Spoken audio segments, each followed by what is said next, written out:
What's going on, guys? Time for another YouTube recap. Man, what an interesting day today with the Powell dump. As always, we start off here on the X, and I give it a little prediction here. There are at least some price levels I'm watching, not too much because we run a premium service here. We can't give away it all, but I gave you guys some short targets to watch for the day.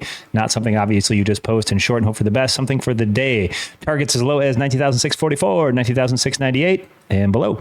And you can see we're catching up on some moving averages. Notice we have a 100 EMA shy, and we have a targetable catch up on the 666 here that we still needed to back test right here. So I gave you guys a lot of hints in this photo here of what was going to happen with FOMC. Now, because I put these algo targets out right here, and my algo systems have been not missing for quite some time, and I got in some trouble today. Right here. So read it and weep for me. I was read 12,750 off an ES pre-Powell, doing against what I tell you guys, of course, because I traded the last 6 or so data points, CPIs, Powells, PPIs, you name it. And I got caught up with a little bit of a pop because I got a little cocky and I got humbled, which I'm glad for. So I did take a larger red on the ES, which we're going to talk about right here. We did end up going through the day, posting our trades. That was the first little big trade of the day, and all the way back to a 3301.18 on the day. All targets hitting, as we discussed in Discord. And then I got about 5,080 on NQs, and I got the ES all the way back down to about 1112, and a lot of commissions there needed. But we snuck away green. Let's get into it. Now, with that being said, on the X, we're going to start with a couple anchors first here, because I've been working on this algo system insanely, and man, it has not missed in weeks and weeks and weeks and weeks. And I'm starting to put this onto Qs and SPY, okay, because I use SPY to trade ES, QQQ to trade NQ. The futures rollover for 1 point SPY is 10 points on the ES, 1 point on QQQ, 40 points on the NQ. And we will always trade off those ETFs while trading the futures contracts. They're just better. And as we came into today, I had these tips for the day. This was as high as I seen the market going right here on this double right here, and that was where the pop to short could go. Now, I gave you guys those short NQ targets down here for the day. I don't give out everything for free, but this right here was the top of my algo display where I was going to get a pop to drop, and these targets still needed to hit. Now, you can see here in pre-market when I posted those right here, these targets to my upside, these were testers today saying these needed to fill before I went down on the NQs. And I was very skeptic today. I did not really see this as an easy fill, and I thought maybe the Jackson hole after the market opened here with the Powell would slam down and fill, like I was telling you guys before. I was looking for that slam down to fill the targets I posted, then go up, got cocky, got caught in the red, readjusted, made it out with green, and then I wanted to go long for these targets afterwards. So I was actually assuming a dip to rip, and for a lot of different reasons. We actually got a pop huge dip, and well, let's get over it. So these targets were extremely interesting. I'm gonna delete these off right here because all algo targets that I had planned for has hit both top and bottom. Now for anchors, because we've been using anchors a lot here, I also had this guy right here. This is a no tag anchor. This is the last candle of the day. We do this a lot here, actually, and then we go over to the next day. We have a high percentile chance of coming back in price action to grab that no tag anchor, right? So I put it right in the bottom right here. The VWAP chases price action up. We popped, slammed into. Okay, well, what do we do with that? Well, since we already have a high, right, we're going to put our anchor to the top. All right. And then we're going to worry about confirmation later because we had the big pop out. Well, after the huge crush down, and this is where we caught all of our money back today, was on this huge short that we identified. And I'll show you where I got that too in a second. But this is where the anchors actually came in to help a lot. So we had some 5-minute gaps to fill in the pre-market, which I was very adamant on filling. You can see the last fill right here as well. Has nothing to do with my algo system. So stay away from that. I know you guys want to track this down, but a lot of my members are trying to too, and we'll figure out a way to get it out there, but not quite yet. Now, when the anchor hit here at the top, we needed a magnet back down. We found that support and it led back up. Well, what do we do if we have a top anchor like we just said in the bottom? Well, we're going to wait for the price action high to push back down into our bottom anchor, and then we're going to retrace. And since we have another no tag anchor, what is a no tag anchor? We set an anchor at high a day. It will be calculating as it goes, but notice on the dip, there's no tag, no tag, no tag, flushed. So when we find support whether it be on a price level, a Fibonacci, another anchor, gaps on the 5-minute like today, we look for a successful confirmation to roll back up into the top-down anchor, because we know this top-down anchor will come into predation eventually. So we hit the no tag anchor support on the lower. It created a higher low with the wick right here, and then lo and behold, slammed right into our anchor, came back down again. Well, let's talk about the next hit, because we have a cool breakthrough anchor here as well. And I'll give away this for free as well. So again, what do you do with an anchor that is now has a first tag? This anchor is now a first tag, right? We have a, holy moly, why is that so big? We got a first tag anchor right here because, again, no tag up here, first tag right here. And we came off the lower no tag into boom tag. So the first tag, generally speaking, a higher percentile of the time, we will get the opposite reaction. So if we are coming from support into the anchor's first tag of the day, it should have an abrupt reaction to the downside because it is resistance. It is rolling down from the high day. Runs into it, resistance, lower low. Lo and behold, this is exactly what I told my crew as well in Discord, is to short the next lower high after this. I said, wait till the pops lower high comes out. We're going to get another lower low, and I'll show you why. And we were right about that, thankfully, unlike the morning data. And now, what about this breakaway anchor? This is an interesting anchor too. This is a setup on anchor. We get breakaways. These happen in pre-market a lot, and I know I cover them a lot here as well, but I want to get suited with you guys here with these. Now, we got this fresh low that we see incoming, pushes back up, right? And breaks through this anchor. Now, notice this is the next to no tag anchor, right? This is the lower high right here of the high of day. And this pushed into a fresh low down here. So once we retraced, we actually broke right through this anchor.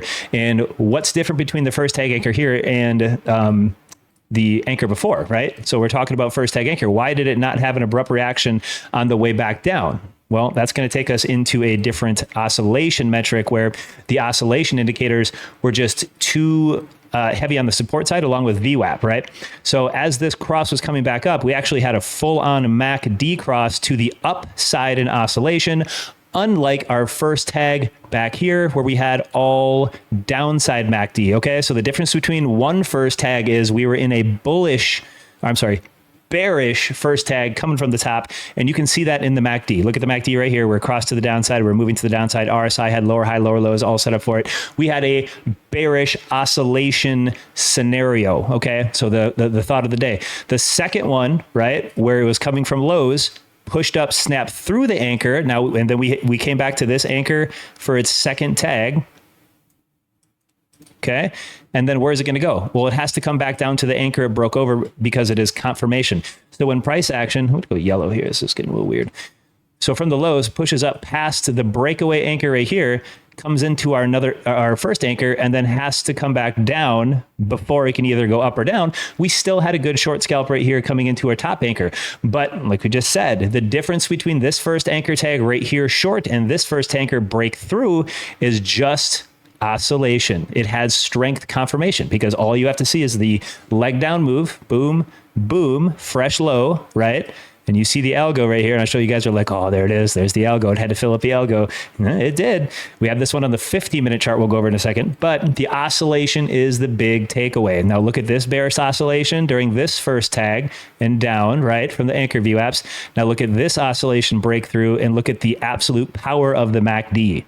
Okay, completely different scenarios. Pay attention to your oscillation indicators. Now, as we get into today, how did we navigate and readjust our big red to the big green? Well, we had a fib that I would use on the 15. The 5 minutes, okay. I just don't like algo bars. What I mean by bars is you see that big old fat bar we just had on the screen, and it's not a wick. I like the wicks, okay? And I like the small body. So I'm going to use the 15-minute right here, and I'm also going to talk a little bit about this algorithm we had yesterday. Okay. So pay attention big time. I've released a lot of this stuff already for the fibs and how they work, but I do want you guys to pay attention. When a fib walks down in direction, we pointed this to the downside. We were 100% short bias for a pop to short yesterday, chasing down the 200 moving average. We covered this in the 30-30 last two YouTube videos, predicted the full dump yesterday because of the moving average magnets. Now let's take a peek at this Fibonacci though, helping us with the confirmation. Here's our fib box pointed to the downside. Look at the extension roll down, 1618.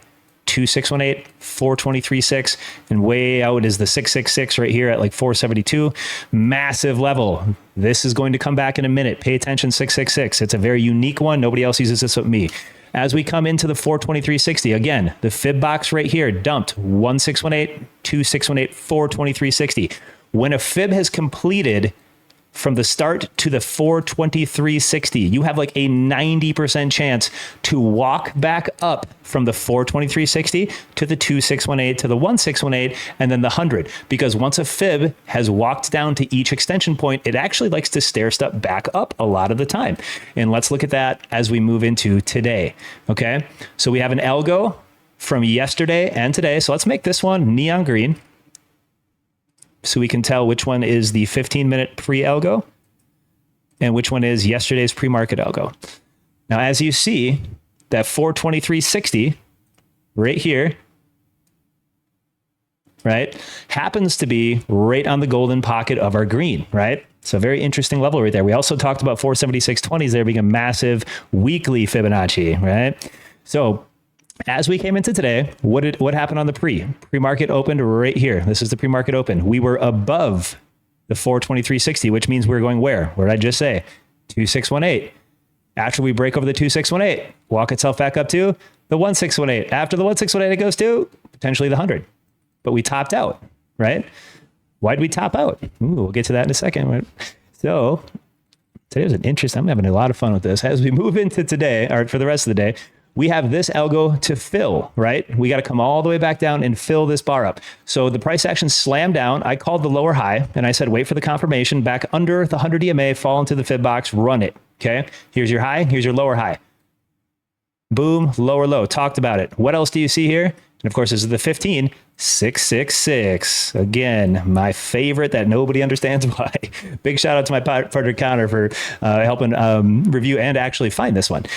So as we come out to the 666, 15-minute, we get the bounce, right? The lower low, the confirmation on the 5-minute chart of the MACD, all those important indicators that we just picked. But how did we pick the top of ES today? How? Because this is all the Fibonacci that we used today and everything that was clean and clear. We had a mini algo, and I'll give you a free lesson on Fibonacci here. This is going to be a big one.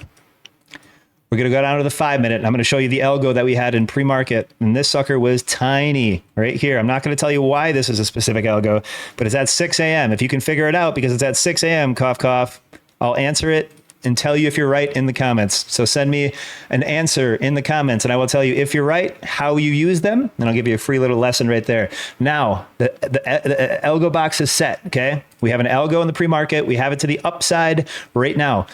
Here's a big takeaway, okay? The smaller you make your Fibonacci algo, the farther it can extend, okay? So if we draw a fib this small, it's right here, this tiny, that's all the fib box is. That small fib box, right, has a larger chance to go higher into the extensions, right? Okay, notice the 666. This is where I shorted, 666. It's a very unique number set with the stock market. Now, this is where I shorted. I covered literally down here because we had nothing but free flow down from lower high, MACD. Nothing was stopping us from getting that algo fill on Q's pre-market, okay? And now with this extension, with that being said, we have a small Fibonacci.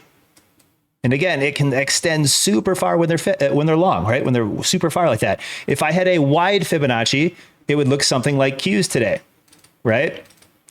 What is a wide Fibonacci? Oh, I thought I had it on that one. What does a wide Fibonacci look like compared to a small Fibonacci? This is a wide Fibonacci. Look how large that algo candle is. Look how far away our 100 to 0 extensions are. This is the fib box. This is the golden pocket. That's huge. So your expectation of a larger Fibonacci can only go to the 1618 area before it pulls back down. Not the 2618, 423.60, 666, the smaller 1618 extension, closer, right? Because it is a larger fib, okay?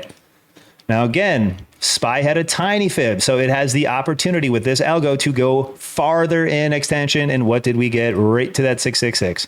And this is why we shorted the top right here of the day, because it got so close to that 666, and it is extremely rare to get there. Now, for this lower high, we have one other confirmation I'll talk about right here, and that's just oscillation for the lower high.